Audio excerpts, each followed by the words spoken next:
तो फ्रेंड्स शुरू करते हैं आर्टिकल की क्लास। आज आर्टिकल की क्लास में मैं आप सबको बताने जा रहा हूं कि आर्टिकल जो होते हैं ए एन ये और प्लस द, इसमें क्या क्या चीजें होती हैं और आर्टिकल ए एन को समझने का क्या राइट और रंग कॉन्सेप्ट है।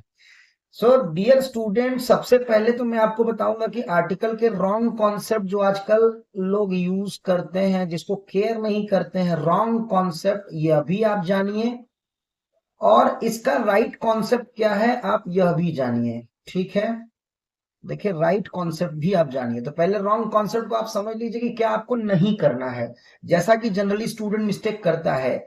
यहाँ पे ए एन में एक कॉन्सेप्ट बना हुआ है कि जब भी कभी इंग्लिश का कॉन्सोनेंट आएगा हम ए का प्रयोग कर देंगे, और एक रॉन्ग कॉन्सेप्ट बना है कि जब भी कभी इंग्लिश का वॉवेल आएगा हम एन का प्रयोग कर देंगे।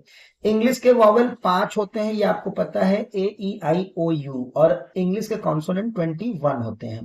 तो रॉन्ग कॉन्सेप्ट यही है कि ए और एन का इस तरह से अगर आप इस्तेमाल करते हैं तो आप परीक्षा में बिल्कुल गलत करने वाले हैं, ये श्योर है। अब राइट कॉन्सेप्ट का इस्तेमाल क्या है, देखिए राइट कॉन्सेप्ट है साउंड के अकॉर्डिंग। जैसे इंग्लिश में साउंड होता है वैसे हिंदी में भी साउंड होता है। जब भी किसी वर्ड को हम पढ़ते हैं उसमें साउंड दो प्रकार का होता है, या तो उसका पहला लेटर कॉन्सोनेंट साउंड होगा या तो वॉवेल साउंड होगा, या तो वो कॉन्सोनेंट साउंड होगा या तो वो वॉवेल साउंड होगा। अब कॉन्सोनेंट साउंड में क्या होता है, तो हिंदी में जो क से ज्ञ तक लेटर्स होते हैं, अगर उसमें से कोई भी लेटर आता है फर्स्ट साउंड में तो उसका कॉन्सेप्ट अलग है, और वॉवेल में अ से अह तक के जो भी प्रोनाउंसिएशंस हैं, अगर उसमें से कोई पहला अक्षर बोला जाता है तो उसका कॉन्सेप्ट अलग है।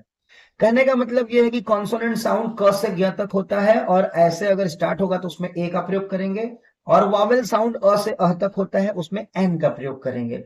फॉर एग्जाम्पल, हम एक एग्जाम्पल आपको बहुत सरल सा देते हैं। हमने एक वर्ड लिया आउल और एक वर्ड लिया वन, ठीक है, इसको आप समझ लीजिए। आउल जब आप बोलेंगे तो आ उल, ये इस तरह से आ की मात्रा आ रहा है, और यहाँ पे जब वन बोलेंगे तो यहाँ पे व से वकील आ रहा है, तो इसका पहला अक्षर आ और इसका पहला अक्षर व, जबकि दोनों में ओ लिखा हुआ है। तो कॉन्सेप्ट के अकॉर्डिंग इसमें एन लगेगा और इसमें ये लगेगा, यही राइट कॉन्सेप्ट है।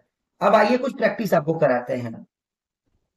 देखिए, पहला है यूनिवर्सिटी। यूनिवर्सिटी में ए लगेगा क्योंकि यूनिवर्सिटी जब आप लिखेंगे तो पहला अक्षर क्या है, य।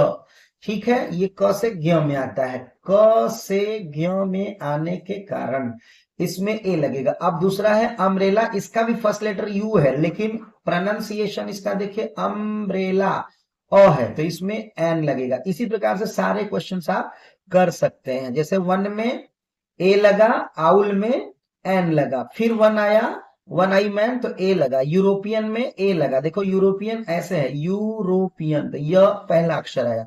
यूनिवर्सिटी देखो ये दोबारा आ गया है, इसको छोड़ देते हैं क्योंकि पहला वाला यूनिवर्सिटी है फिर रिपीट हो गया है।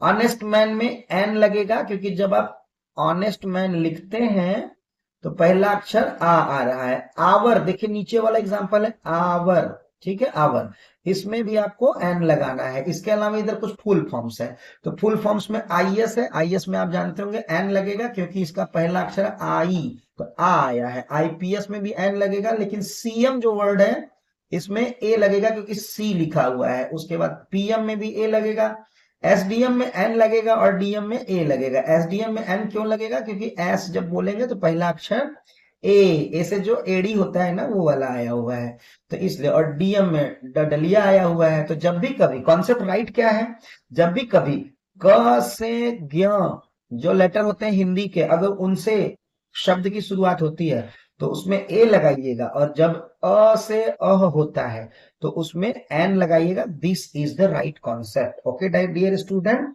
आई होप कि ये क्लास आपको समझ में आई है। फिर हम लोग अगले वीडियो में मिलेंगे, तब तक के लिए टेक केयर, बाय।